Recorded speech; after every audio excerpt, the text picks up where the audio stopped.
G'day, Ben here from On Three Legs. In this video, we're going to have a look at how to make sure that you know your exposure is spot on every time you take a photo.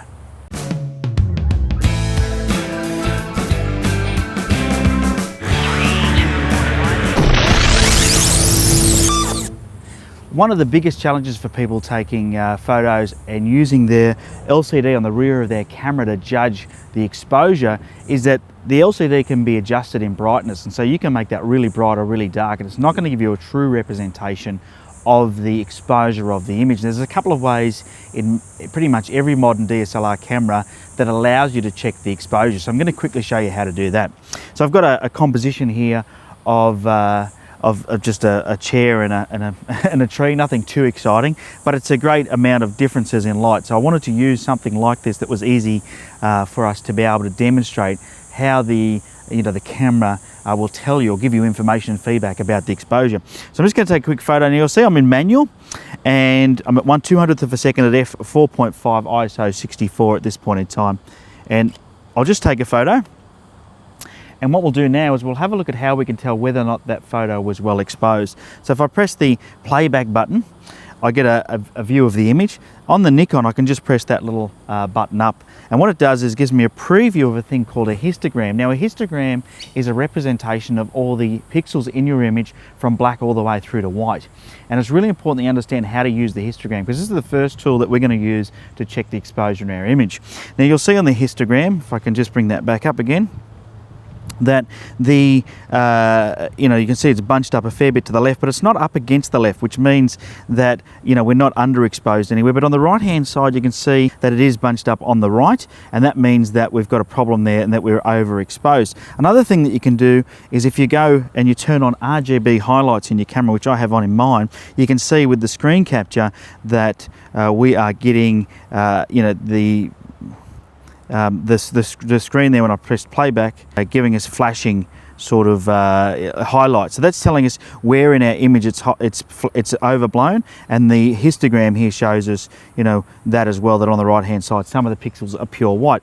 So what it means is if all your pixels are to the right and touching the white line, the right line of your histogram, is that you've got too many white pixels or pure white pixels. Now, the only way you're going to get pure white pixels is if you overexpose your image. If it was bunched all the way to the left, you're going to see that you're going to have all your pixels are dark or black, and that you're underexposed. And it's always better to underexpose than overexpose. So in this particular image here, I'm going to make an adjustment to try and tone down the exposure just a little bit. Now, I was at 1/200th of a second, f4.5. There's a couple of things that I can do. I can stop down a little bit more, which is probably the easiest way to go, and maybe go to something like f6.3. We'll take another photo, and let's have a quick look and see what that did. You'll see this time I've still got flashing highlights, and if you look at the histogram, everything's moved more to the left, but I've still got too much against the right, and I've still got room on the left to go further, remembering that being a little bit underexposed is better. So same thing again, maybe what I can do is speed up the shutter speed. Let's go to 1/400th of a second now, which is double the shutter speed. We'll take another shot. Now, if I was relying on this preview, you can see it's looking pretty dark, but according to the histogram now, I don't have anything that I've lost completely in the blacks, and I haven't lost anything in the white. So according to the histogram, this is a pretty well exposed image. Now, I am going to have to pull the detail up out of the shadows, but you can see that my flashing highlights now, there's very, very few, only a couple, and I could accept that. I could definitely accept that. Now, in this particular example, maybe I would go to HDR, but that's a risky thing to do. For something like this where there's trees and things, it's not a great HDR subject. I would think that that lower exposure, and I'll when I get back home, I'll put it on the computer and I'll see if I can drag the detail out of the shadows and make that photo look okay. I mean, having looked at that, I could probably go back a little bit in the shutter speed. So let's make one more adjustment, and let's go to 1/320th of a second, and I'll take another shot, and let's have another quick look at the histogram. And you'll see now it is once again fairly well balanced. If I look at the flashing highlights, I've lost a fair bit of detail in the skies. So still, I'm not winning this battle at all. Another great way to probably take care of this is to take two exposures, one for the foreground and one for the sky. And so what I could do then is I could actually make an adjustment for the sky. Maybe if I go somewhere like 1/800th of a second, let's try that. Okay, that'll get my sky exposed nicely. And you'll see that now when we look at the histogram, it's sort of bunched up to the left. That's because I'm losing all the detail in the shadows, but I'm not got any flashing highlights in the sky, and that's, you know, really what I was after with that shot.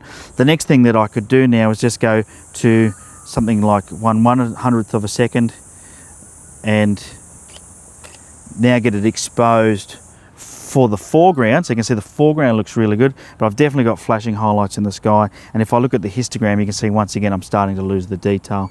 I might even try and go a little bit slower, 1/50th of a second, just so you can see what happens to this histogram as I start to overexpose the image. So let's have a look. So you can see it now is moving to the right, but I'm definitely getting blown out highlights in the sky. It's getting worse and worse. Let me now just I'm going to go to something completely silly, like I'll go to 2 seconds, just so you can see what happens to the histogram when it's that overexposed. So you can see now the whole picture is a flashing highlight, and if we have a look at the histogram, you'll see it's all up against the right hand side. It's because every pixel is white. It was probably a bit too extreme, so let me bring it back to something a little bit more respectable. Let's have a look. This time you see, once again, very overexposed. You can see the histogram is bunched up to the right. So there you go. It sort of gives you an idea. So in your camera, what you need to learn how to do is bring up the histogram so you can look at the histogram and see, you know, what your pixels are doing. Are they all white? Are they all black? You also need to be able to turn on those RGB highlights, what I like to call the blinkies, and that's what you saw flashing before in the preview. Anything that's flashing is pure white. And those pure white pixels, you're never ever going to recover them. It doesn't matter how good you are with Photoshop or with Lightroom, you really want to make sure that you control that exposure. So there you go. There's today's video on how to use your camera's histogram and RGB highlights, flashing highlights, to tell whether or not your photo is properly exposed. Oh, by the way, make sure that you hit the subscribe button wherever it might be up there and share this video around. Let other people know about on3legs.com. Thanks again. Cheerio.